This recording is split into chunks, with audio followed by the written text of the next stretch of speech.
Joining forces on climate change with one of the world's worst polluters may seem an unlikely alliance, but France and China's pledge to cooperate against global warming couldn't be better timed, following the formal start of America's withdrawal from the Paris Climate Accord. The two countries have agreed to try to reduce emissions further and at a faster pace.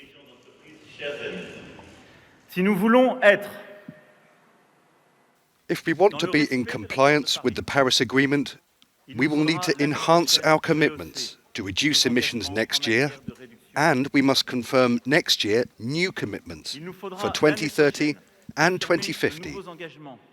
And the cooperation between China and the European Union in this respect is decisive. Entre la Chine et l'Union européenne est décisif. Washington's decision to file the paperwork to quit the Paris Accord has been criticised by governments worldwide, including Beijing. China expresses regret that the US is officially starting the process of withdrawing from the Paris Agreement. Climate change is a common challenge for all humankind. All members of the international community should cooperate, each doing their best according to their ability to jointly deal with it. Pulling out of the Paris deal was a cornerstone policy for President Trump. He said he had to put American industry first. But China, which has its own severe climate problems, appears to be taking a different approach. President Xi is expected to sign a bilateral pact with President Macron on Wednesday. An important symbolic step. However, the extent to which pledges turn into transformative action will only be known in the coming years. Neil O'Reilly, Euronews. Well, let's get more on this with Jill Duggan. Now, she is an Associate Fellow in Energy, Environment and Resources at Chatham House. Well, good evening to you. Thanks so much for joining us on the programme.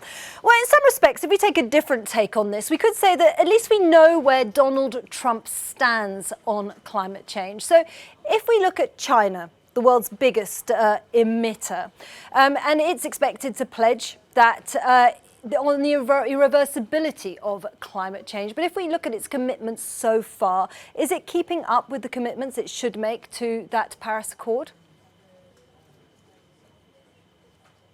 Well, China, like all other signatories to the Paris Accord, set its own targets. And yes, it is keeping up with its targets. It's expected to meet its 2020 target. The question is whether that's ambitious enough and how much further China can go. So I think it's very good to see them restating their commitment to the Paris Accord today, but also remembering that next year all of the signatories to the Paris Accord will be revising, being asked to look again at their targets to see if they are sufficient.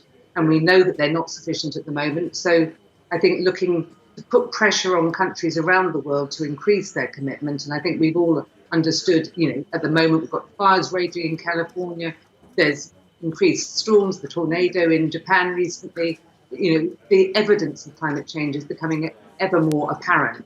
And I think it serves us all well for countries to take this more and more seriously and to up their commitments. But in some respects, we do hear of China still funding coal-fired plants. So from what you're saying, it does appear that China is almost the poster child of the fight against climate change. When you look at it making more commitments, what would you expect of it? Well, I think at the moment, China is committed to peaking their emissions and then reducing over the next 10 years, and we want to see if we can bring that forward.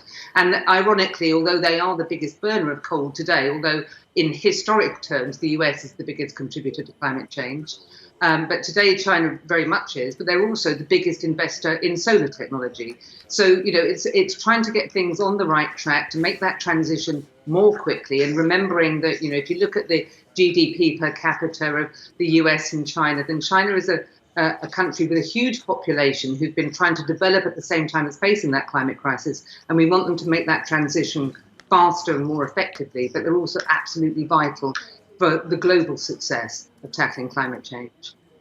Very, very briefly now, would you say there is a correlation between what appears to be big polluters and autocratic leaders in the world? Well, actually, if you look at the GDP per capita, that kind of falls down. So some of the biggest polluters are Australia, Canada, and some of the smaller polluters, Venezuela, for example. I think their GDP per capita emissions are something like 4.5 tons compared to in Europe. I think our average emissions are about 7 tons. So it basically at the moment the problem still is high emitters are developed countries and poor countries are those that have very low emissions. And when we break that link, then I think we really can believe that we're starting to solve this problem. OK, well, Jill Duggan from Chatham House, thanks so much for joining us on the programme.